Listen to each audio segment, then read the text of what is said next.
படைத்தார். மண்ணினால் மனிதனை படைத்தார்.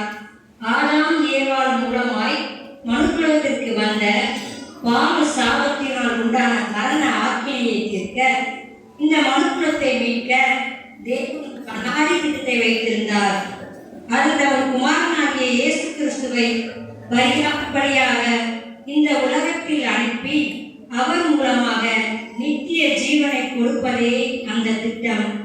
மேசியா வருகையை குறித்து தமது தீர்க்கதரிசிகள் மூலமாக வெளிப்படுத்திக் கொண்டே இருந்தார். ஏசாயாவுக்கு தேவன் வெளிப்படுத்திய வார்த்தைகள்: இருளில் நடக்கிற ஜனங்கள் பெரிய வெளிச்சத்தை கண்டார்கள். மரண இருளின் தேசத்தில் குடியிருக்கிறவர்கள் மேல் வெளிச்சம் பிரகாசித்தது என்றும், நமக்கு ஒரு பாலகன் பிறந்தார், நமக்கு ஒரு குமாரன் கொடுக்கப்பட்டார், கர்த்தத்துவம் அவர் தோளின் மேல் இருக்கும், அவர் நாமம் அதிசயமானவர், ஆலோசனை கர்த்தர், வல்லமையுள்ள தேவன், நித்திய பிதா, சமாதான பிரபு எனப்படும். அந்த தீர்க்க தரிசனம் நிறைவேறும் காலம் வந்தது. அப்பத்தின் வீடாக பெத்லகேமில் ஜீவ அப்பமாகிய இயேசுவை தேவன் இந்த உலகத்தில் பிறக்கச் செய்தார்.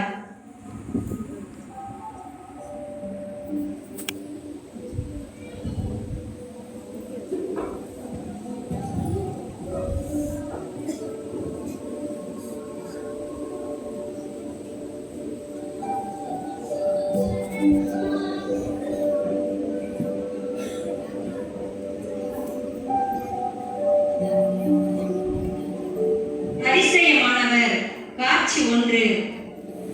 அகஸ்தராயர் ரோமாபுரியின் அதிபதியாகவும் ஏரோது ராஜா யூதேயா தேசத்தின் ராஜாவாகவும் இருந்த காலத்தில் நாசரேத்தூரில் வசித்து வந்த தாவீதின் வம்சத்தானாகிய யோசேப்பு என்கிற நாமமுள்ள புருஷனுக்கு நியமிக்கப்பட்டிருந்த ஒரு கன்னியிடத்திற்கு காபிரியேல் என்னும் ஒரு தேவதூதன் அனுப்பப்பட்டான்.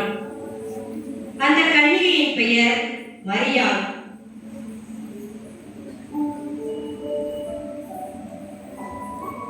அவள் இருந்த வீட்டில் தேவதூதன் பிரவேசித்து, இதுவே பெற்றவளே வாழ்க, கர்த்தர் உன்னுடனே இருக்கிறார், இஸ்ரவேலுக்குள்ளே ஆசீர்வதிக்கப்பட்டவர்.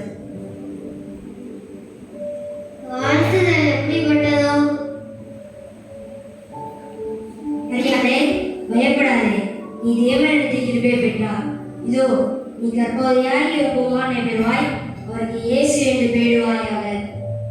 அவர் பெரியவராய் இருப்பார், உன்னதமான குமாரன் எனப்படுவார். கர்த்தராகிய தேவன் அவர் பிதாவாகிய தாவீதின் சிங்காசனத்தை அவர் கொடுப்பார். அவர் யாக்கோபின் குடும்பத்தாரை என்னென்றைக்கும் அரசாளுவார். ராஜ்யத்துக்கு முடியாது.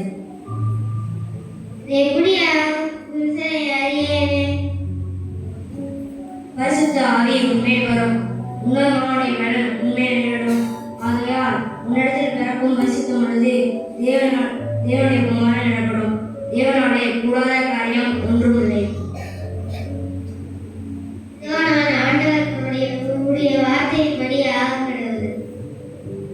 அப்பொழுது தூதன் அவளிடமிருந்து போய்விட்டான்.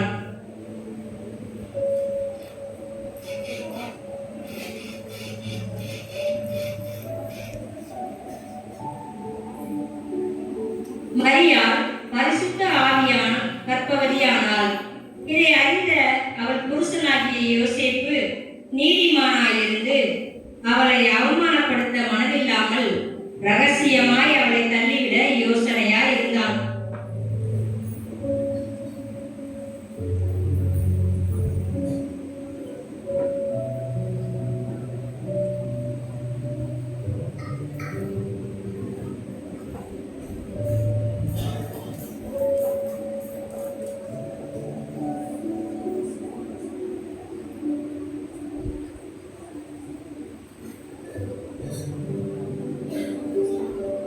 மரியாள் பரிசுத்த ஆவியால் கர்ப்பவதியானாள். இதை அறிந்த அவள் புருஷனாகிய யோசேப்பு நீதிமானாயிருந்து அவளை அவமானப்படுத்த மனதில்லாமல் ரகசியமாய் அவளை தள்ளிவிட யோசனையால் இருந்தான். அவன் இப்படி சிந்தித்துக் கொண்டிருக்கையில் சொப்பனத்தில்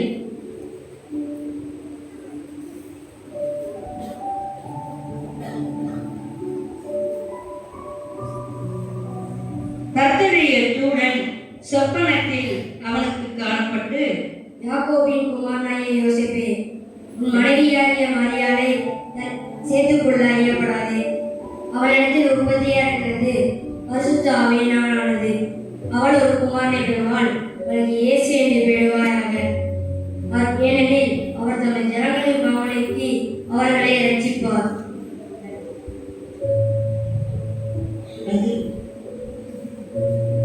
யோசேப்பு நித்திரை தெளிந்து எழுந்து கர்த்தருடைய தூதன் தனக்கு கட்டளையிட்டபடியே தன் மனைவியாகிய மரியாளை சேர்த்துக் கொண்டான்.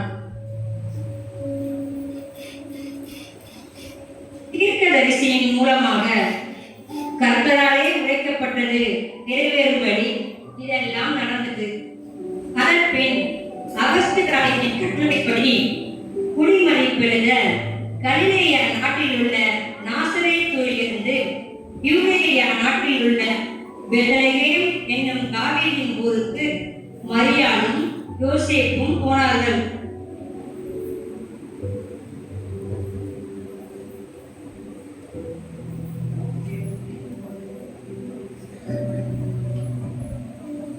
அவ்விடத்தில் அவர்கள் இருக்கையில் அவளுக்கு பிரசவ காலம் நேரிட்டது. அவள் தன் முதல் பேரான குமாரனை பெற்று சத்திரத்திலே இடமில்லாதிருந்தபடியினால் பிள்ளையை துணிகளில் சுற்றி முன்னணியிலே கிடத்தினாள்.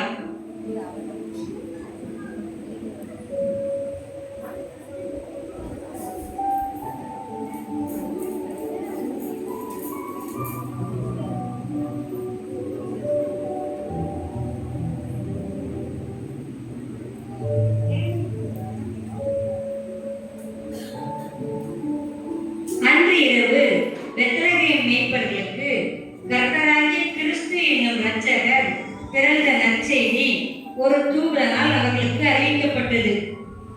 இன்று கர்த்தராகிய கிறிஸ்து என்னும் இரட்சகர் உங்களுக்கு தாவீதின் ஊரிலே பிறந்திருக்கிறார்.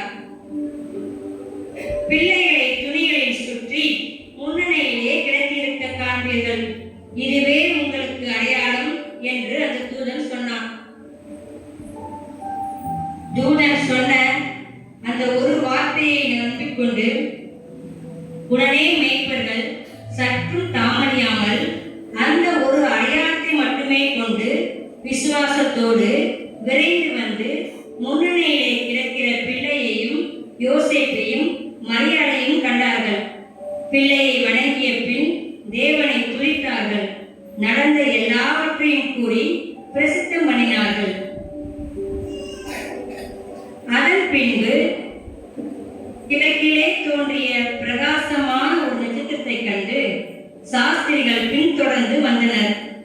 நட்சத்திரம் பிள்ளை இருந்த ஸ்தலத்திற்கு மேல் வந்து நிற்கும் வரை அவர்கள் முன் சென்றது. அவர்கள் அந்த வீட்டிற்குள் பிரவேசித்து பிள்ளையையும் அதன் தாயாகிய மரியாதையும் கண்டு சாஷ்டாங்கமாய் விழுந்து அதை பணிந்து கொண்டனர். பின்பு தங்கள் பொக்கிஷங்களை திறந்து பொன்னையும் தூவர்க்கத்தையும் வெள்ளை கோலத்தையும் அதற்கு காணிக்கையாக வைத்தார்கள்.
அதிசயமானவர்.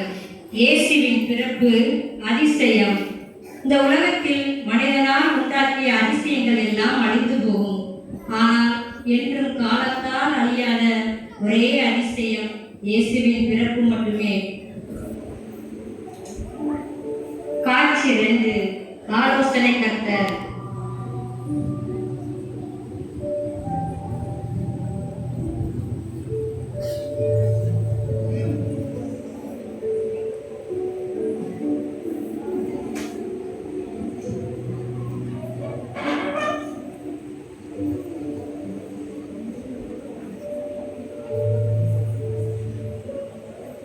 ஆலோசனை கர்த்தர்.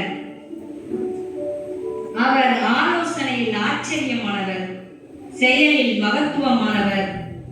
கர்த்தருடைய ஆலோசனை நித்திய காலமாகவும் அவர் இருதயத்தின் நினைவுகள் தலைமுறை தலைமுறையாகவும் நிற்கும்.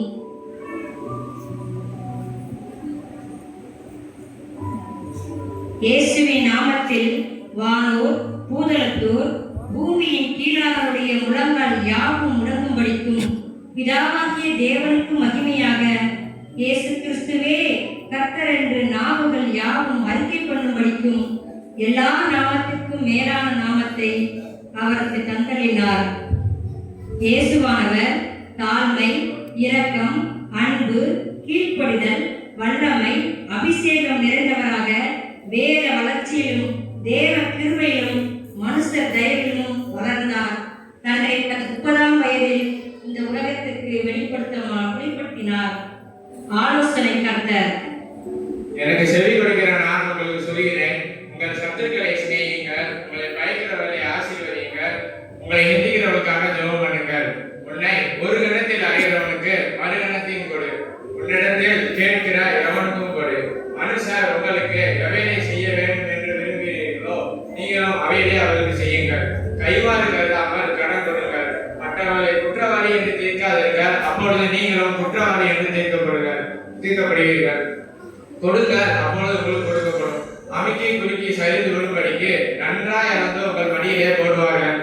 ஆண்டவரே, என் சகோதரன் எனக்கு விரோதமாய் குற்றம் செய்தால் அவனை எத்தனை தரம் மன்னிக்க வேண்டும்? 7 தரம் மட்டுமா? 7 தரம் மட்டுமல்ல, 70 தரம் என்று அவனுக்கு சொல்கிறேன். அவன் தன் சகோதரன் செய்த தப்பிதங்களை மனப்பூர்வமாய் மன்னியாமல் போனால் அவர் பரமபிதா உங்களுக்கு மன்னிக்க மாட்டார்.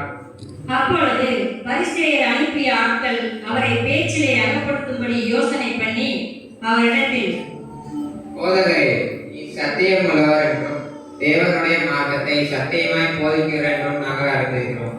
நீ முகசாட்சியம் இல்லாதவர் ஆகையால் எவனை குறித்தும் உமக்கு கவலை இல்லை என்றும் அறிந்திருக்கிறோம். அதனால் எங்களுக்கு சொல்லும், ராயனுக்கு வரி செலுத்துவது நியாயமோ அல்லவோ? மாயக்காரரே, நீங்கள் ஏன் என்னை சோதிக்கிறீர்கள்? ஒரு வரிகாசு என்னிடத்தில் காண்பீர்கள். இந்த மேலிடத்தும் இந்த சொருபமும் யாருடையது? ராயனுடையது. அப்படி என்றால் ராயனுடைய ராயனுக்கும் தேவனுடைய தேவனுக்கும் கொடுங்கள். அப்பொழுது நியாயசாஸ்திரி ஒருவர் அவரை சோதிக்கும்படி, போதகரே, நியாய பிரமாணத்தில் எந்த கற்பனை பிரதானமானது? நீ உன் முழு இதயத்தோடும் முழு ஆத்மாவோடும் முழு மனதோடும் அன்பு குருவாயாக என்பது முதலாவது கற்பனை ஆகும். 2வது கற்பனை என்னவென்றால், நீ உன்னிடத்தில் அன்பு கூறுவது போல பிறனிடத்திலும் அன்பு கூறுவாயாக. இவ்விரண்டு கற்பனையும் நியாயப்பிரமாணம் முழுவதையும் தீர்க்க தரிசனங்களையும் அடக்கியுள்ளது. சரிதான் போதகரே, நீ சொல்வது சத்தியம். ஒரே தேவன் உண்டு, அவரை தவிர வேறு தேவன் இல்லை. முழு இதயத்தோடும் முழு மனதோடும் முழு ஆத்மாவோடும் முழு கடத்தோடும் அன்பு கூறுவதுமே, தன்னிடத்தில் அன்பு கூறுவது போல பிறனிடத்தில் அன்பு கூறுவதுமே சர்வாங்க தான தேவாக்கிலும் முக்கியமாயிருக்கிறது. விவேகமாய் உத்தரவு சொன்னாய், நீ தேவனுடைய ராஜ்யத்துக்கு தூரமானவன் அல்ல.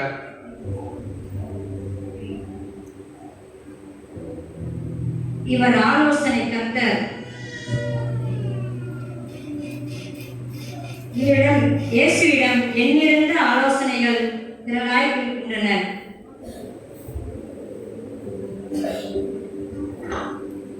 மூன்று, வல்லமையுள்ள தேவன். தேவனுடைய வார்த்தையானது ஜீவனும் வல்லமையும் உள்ளதாயும் இருபுறமும் கருக்குள்ள எந்த பட்டயத்திலும் கருக்கானதாயும் ஆத்துமாவையும் ஆவியையும் கணுக்களையும் ஊனையும் பிடிக்கத்தக்கதாக உருவ குத்துகிறதாயும்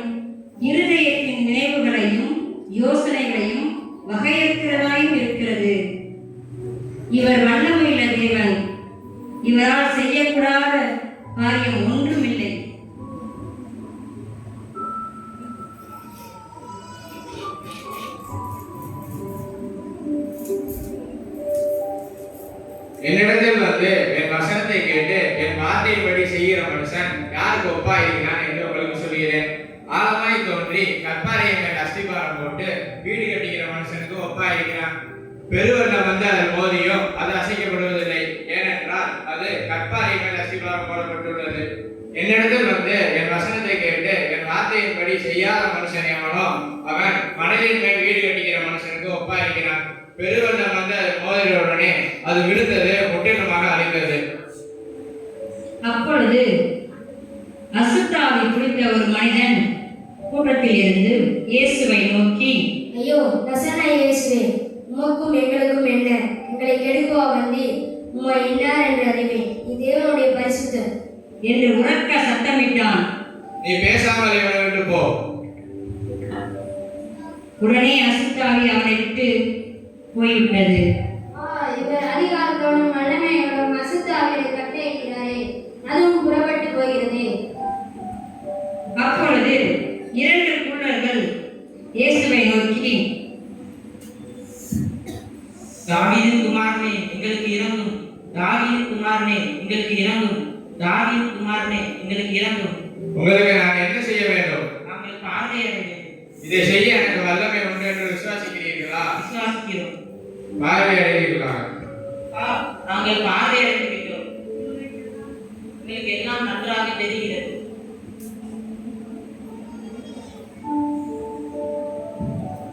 அவரிடத்திலிருந்து வல்லமை புறப்பட்டு எல்லோரையும் குணமாக்கினபடியால் ஜனங்கள் யாவரும் அவரை தொடும்படி கை தேடினார்கள். குருடர் பார்வையடைகிறார்கள், சப்பானிகள் நடக்கிறார்கள், குஷ்டரோகிகள் சுத்தமாகிறார்கள், செவிடர்கள் கேட்கிறார்கள், மரித்தோர் எழுந்திருக்கிறார்கள், பாவிகள் மனம் திரும்புகிறார்கள். ஏனெனில் இவர் வல்லமையுள்ள தேவன். இவரால் செய்யக்கூடாத அதிசயமான காரியம் ஒன்றுமில்லை. நோய்களையும் கொடிய வியாதிகளையும் பொல்லாத ஆவிகளையும் கொண்டிருந்த அநேகரை இவர் குணமாக்கினபடியால் இவரிடமிருந்து வல்லமைகள் புறப்பட்டது. குணமாக்கும் வல்லமை இயேசுவின் வல்லமை. இவர் வல்லமையுள்ள தேவன். 4 சமாதான பிரபு.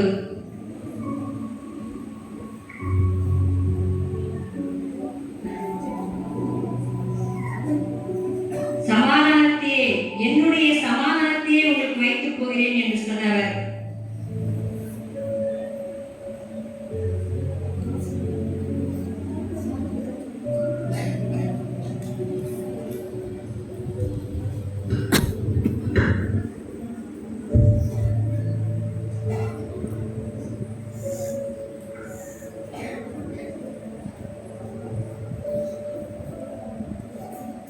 மார்த்தாள் மரியாள் வீட்டில்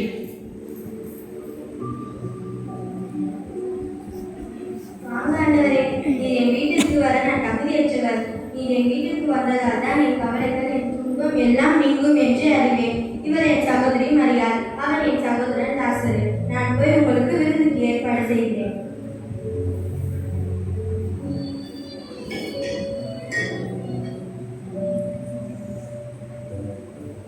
ஐயோ, நான் வேற இந்த வீட்டில் எல்லா வேலையும் செய்ய வேண்டியுள்ளது. கொளுத்த கஞ்சி எடுத்து விருந்துக்கு சமையல் சமைக்க வேண்டும். திராட்சை ரசம் தயார் செய்ய வேண்டும். ஆண்டவர் வேற பசியாய் இருப்பார். இந்த மரியாள்பா சும்மா ஆண்டவர்கிட்டயே போய் உட்கார்ந்து கொண்டிருக்கிறார். ஜெபம் பண்ண, வசனம் கேட்க இதுவா நேரம்? உதவிக்கு வர வேண்டாமா?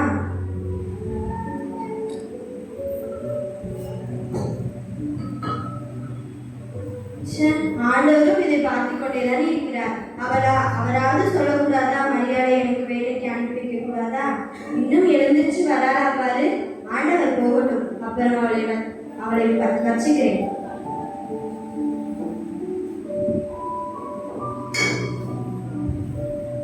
இனிமேலும் கொடுக்க கூடாது. அவர்கிட்டயே நேரடியா போய் கேட்க வேண்டியதான். ஆண்டவரே, ஆண்டவரே, நான் மட்டும் இந்த எல்லா வீட்டிலும் செய்கிறேனே, இதை குறித்து உமக்கு கவலை இல்லையா? மார்த்தாளே, மார்த்தாளே, நீ அநேக காரியங்களை குறித்து கவலைப்படுகிறாய். தேவையானது ஒன்றே. மரியாள் தன்னை விட்டு எடுபடாத நல்ல பங்கை தெரிந்து கொண்டாள். சரிதான் ஆண்டவரே, குருடாய் இருந்த என் கண்களை திறந்து விட்டீர். நானும் மரியாதை போல் உங்க ஆடலிலே இருப்பதை நாடுவேன். என்னை மன்னித்து விடும்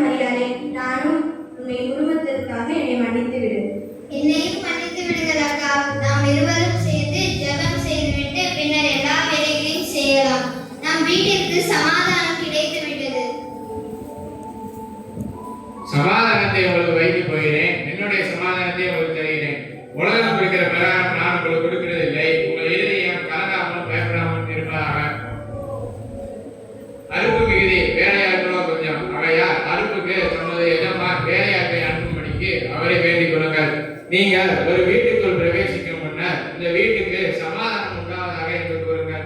சமாதானத்துக்கு பாத்திரர் யாரேனும் இந்த வீட்டில் உண்டானால் நீங்கள் கூறிய சமாதானம் அங்கேயே தங்கும், இல்லை என்றால் அது உங்களிடத்திற்கே திரும்பிவிடும்.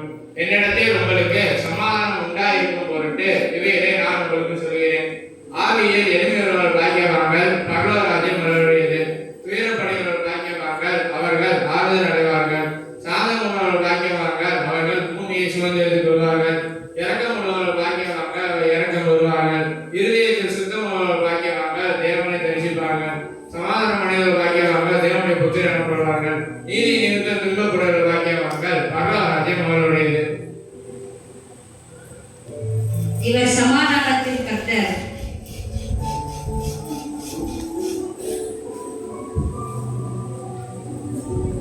ஐந்து, நித்திய பிதா.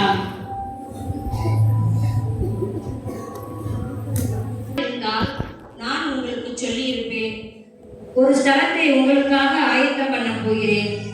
நான் போய் உங்களுக்காக ஒரு ஸ்தலத்தை ஆயத்தம் பண்ணின பின்பு நான் இருக்கிற இடத்திலே நீங்களும் இருக்கும்படி நான் மறுபடியும் வந்து உங்களை என்னிடத்தில் சேர்த்துக் கொள்கிறேன் என்றார் இயேசு கிறிஸ்து. இயேசுவே நித்திய பிதா என்பதை இயேசுவின் அன்பான சீடன் யோவானின் சாட்சி. இயேசுவே நித்திய பிதா, வானத்திலிருந்து இறங்கி வந்த ஜீவ அப்பா. அதனிடத்தில் விசுவாசமா இருக்கிறவனுக்கு நித்திய ஜீவன் உண்டு. பிதா இயேசுவே சர்வத்துக்கு சுதந்திரவாளியாக கொண்டு அவரை கொண்டு உலகங்களை படைத்தார்.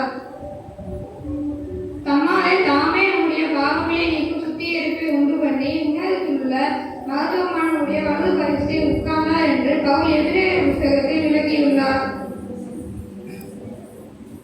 மேலும் நான் பார்த்தபோது வெண்மையான மேகத்தையும் அந்த மேகத்தின் மேல் மனுஷகுமாரனுக்கு ஒப்பானவர் உட்கார்ந்திருக்கிறதையும் அவர் கையில் கருப்புல அறிவாளையும் சிரசின் மேல் பொருளிடமும் அணிந்தவராய் இருந்தார். பாவ உலகில் இருந்து நம்மை மீட்ட ராஜாதி ராஜாவாக நித்திய பிதாவாக மகிமையான சிங்காசனத்தின் மேல் வீற்றிருக்கிறாராய் வருவார். அவர் மிகுந்த பிரகாசத்தோടെ வருவார். கண்கள் யாவும் அவரை காணும், அவரை குத்தினவர்கள் யாவரும் அவரை காண்பார்கள். இதோ சீக்கிரமே வருகிறேன் என்று நித்திய பிதாவாகிய நம் இயேசு கிறிஸ்து எனக்கு வெளிப்படுத்தியுள்ளார். இவைகளை சாட்சியாக அறிவிக்கிறவர் மெய்யாகவே சீக்கிரமே வருகிறேன் என்றார். ஆமென். கர்த்தராகிய இயேசுவே வாரும். கர்த்தர் இஸ்ரவேல் குடும்பத்தாருக்கு சொல்லியிருந்த நல் வார்த்தைகள் எல்லாம் ஒரு வார்த்தையும் தவறி போகவில்லை, எல்லாம் நிறைவேறிற்று. இயேசுவின் நாமத்தில் வானோர் பூதலத்தோர் பூமியின் கீழானவருடைய முழங்கால் யாவும் முடங்கும்படிக்கும் பிதாவாகிய தேவனுக்கு மகிமையாக இயேசு கிறிஸ்துவே கர்த்தர் என்று நாவுகள் யாவும் அறிக்கை பண்ணும்படிக்கும் எல்லா நாமத்துக்கும் மேலான நாமத்தை அவருக்கு தந்தருளினார். அவராலே அன்றி வேறொருவராலும் ரட்சிப்பு இல்லை. நாம் ரட்சிக்கப்படும்படிக்கு வானத்தின் கீழ் எங்கும் மனுஷர்களுக்குள்ளே அவருடைய நாமமே அல்லாமல் வேறொரு நாமம் கட்டளையிடப்படவும் இல்லை.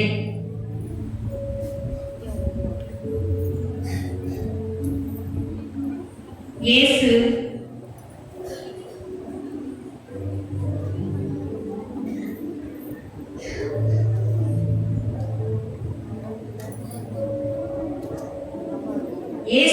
நமக்காக வந்தார். இயேசு நமக்காக வாழ்ந்தார். இயேசு நமக்காக மரித்தார்.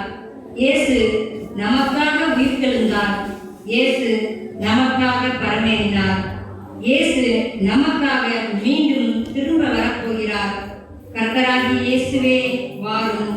ஆமென்.